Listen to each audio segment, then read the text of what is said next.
reer bani Israa'iil oo caabidaha oo cibaado badna ayaa naag xun oo naagaha jirkooga gada ayaa meeshii uu joogay bannaankii ugu soo baxday ugu timiday waa keligii isaga keligii ay ayada keligeed markaas ay hor fadhiisatay baa leeyahay si walba isku hor dhigtay oo tir kaale xumaan han sameynay taas uu eega salaad iska gala oo ka baxa xagga markuu u jeestay oo hor fadhida kaale wax ma sameynay wuxuu yiri la waa qurux badan tahay bal yarkaadi yarsu gabadh aad u qurux badan oo fiican baa tahay dab buu shitay markaa dabkii markuu shitay baa la yidhi fartii saasuu dabkii geliyay saasuu dabkii u geliyay fartii dhamac fartaasaa dhalaashay ilaa halkaasaa dhammaatay tan kaluu qaado tan kaluu geliyey isagii iska daaya iyadiiba xanuunsatay baa la yidhi oo jirhkiisa dab ku gubay oo dabkii ku dhammaanaysa ka wala fartii iyadii baa soo boodo halkaa bay qabatay ku tiri waa ku daayo waa kaa tagay hasgubina ka joog bay ku tiri wuxuu yidhi naftayda ayaa ku yar damacday damac baa igalay wuxuu damac baa iga kaa galay naftaydii baan tusayoon lahaa haddaad dabka adduunka aad u adkaysan kartid ka aakhirana laga yaaba inaad u adkaysatide bal ii kaadi baan naftaan eegayay buuhi markaas ee waa runtaasa naar loo adkaysan maayo orad iska soco buuhi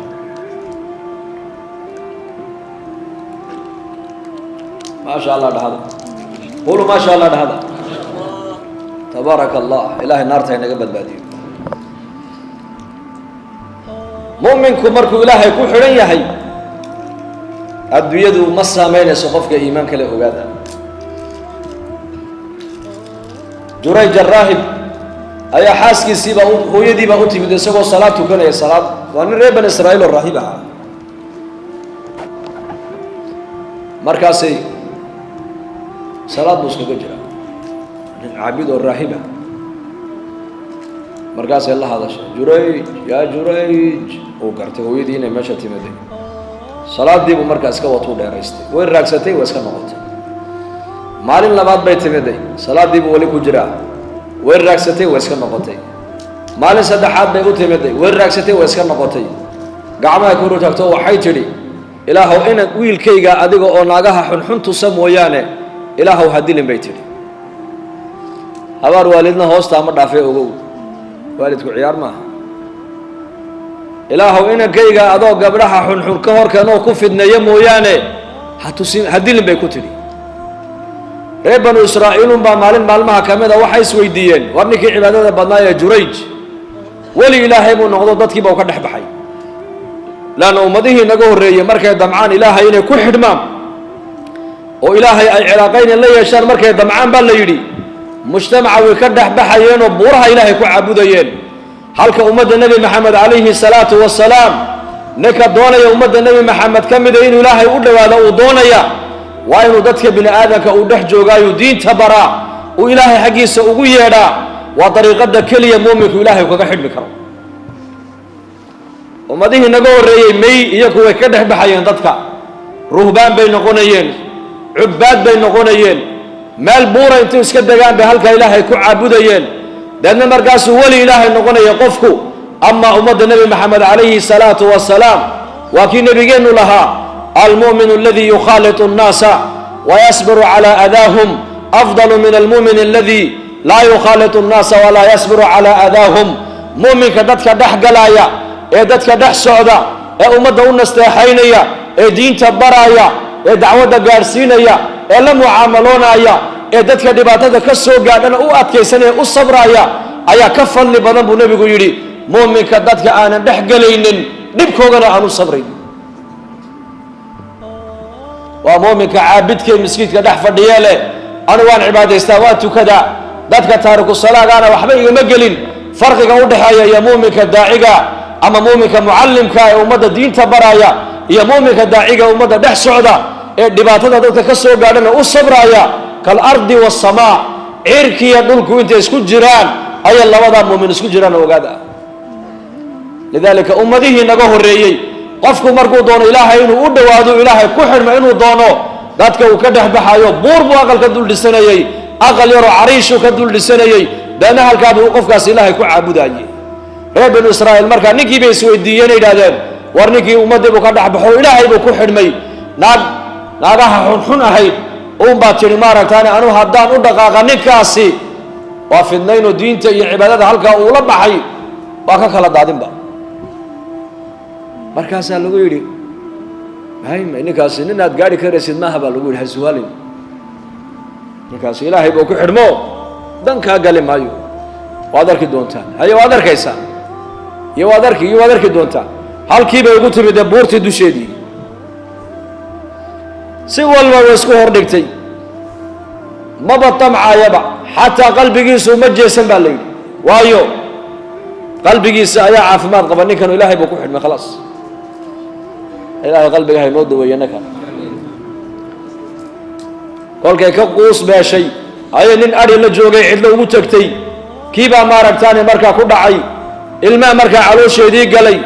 ilmihii iyadoo wadatay magaaladii ku noqotay dadkii bay la dhex marto waxay ku tidhi ilmahan yar waxa iga dhalay ma garanaysaan maya ninkaa sheekha aad u haysataan ee jurayj la yidhaaha caabidka isagaa halkaa maaragtaani aan ugu tago ilmaha iga dhalay bay tidhi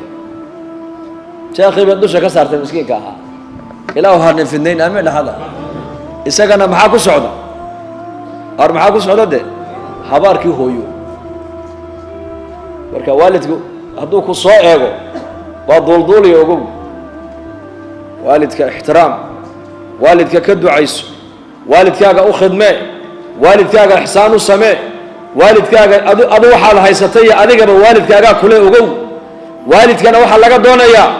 ilmahaaga ha habaarina habaarka ka daa ka ilaali habaarka haddii kale way ku dhici hadal wanaagsan kula hadal xataa ilmuhu hadduu kaa cadhaysiiyo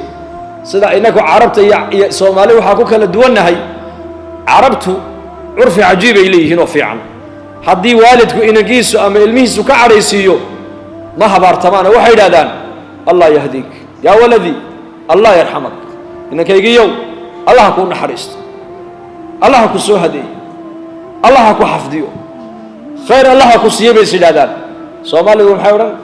inkaari kugu dhacday inkaar baa ku wada dhacday ba dhashii maanta balaaya ku qaaday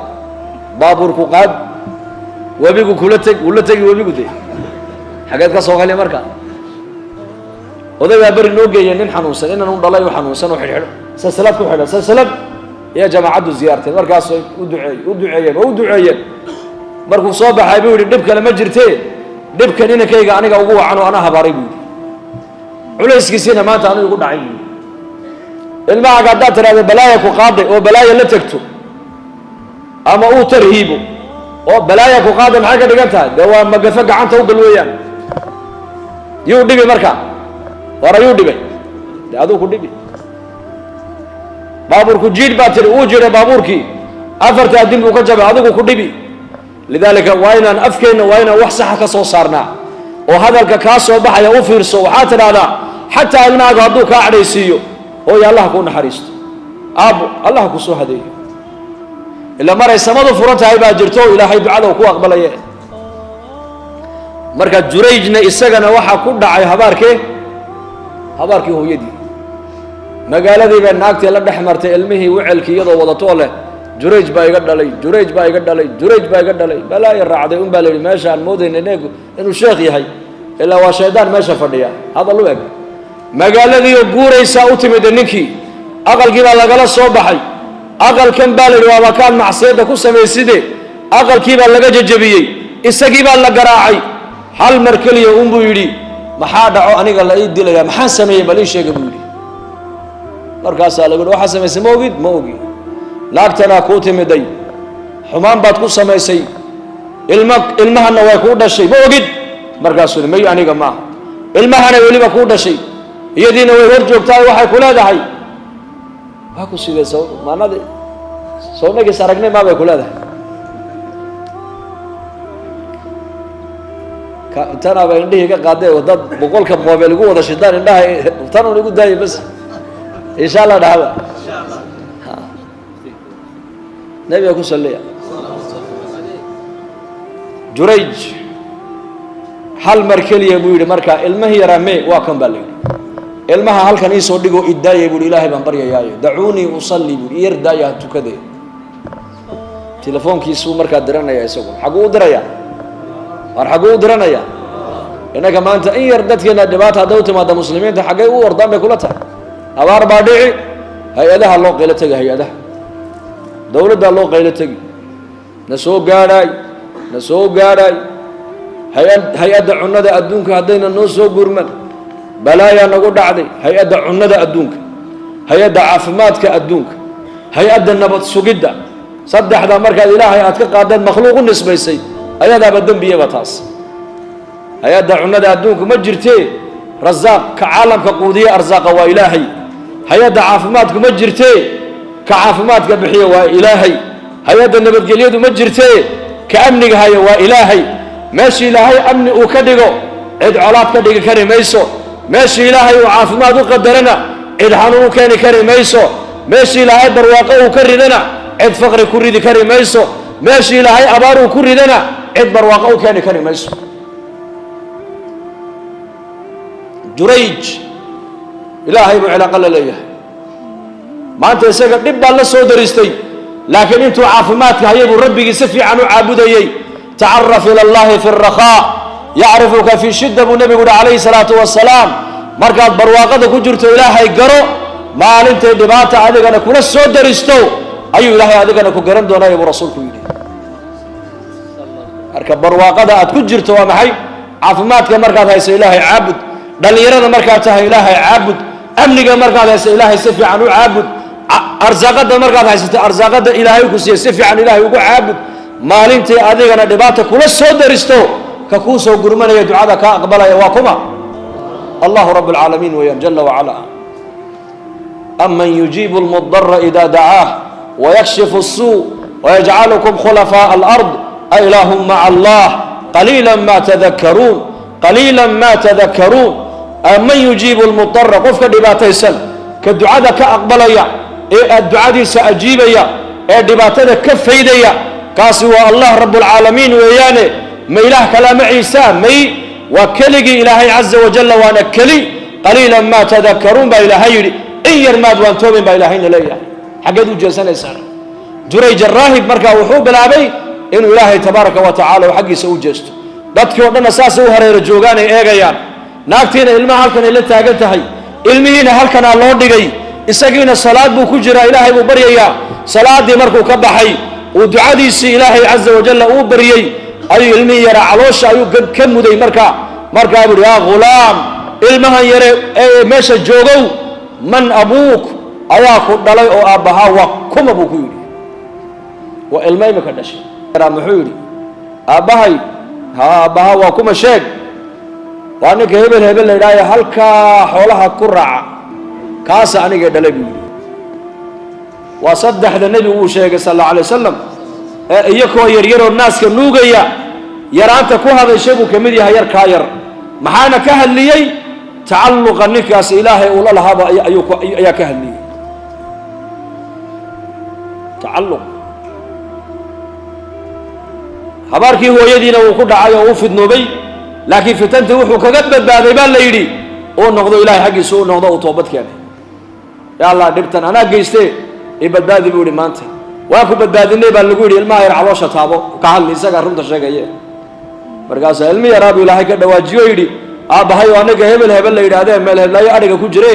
miskiinkan maxaad u sheeganaysaan hadal caynkaas ayuu yidhi markaabay dadkii oo dhan u yimaadeen jurayj ayagoo markaa ka barakaysanayoo leh nacafi oo nasaamax aqalkan kaa duduminayna ma waxaan kaaga dhisnaa maaragtaane dahab baa kaaga dhigaynaa waxba dahab ha iga dhigine cariishkiiyo dhoobadu ha igu celiyo halkaas ka maray buu yidhi salaama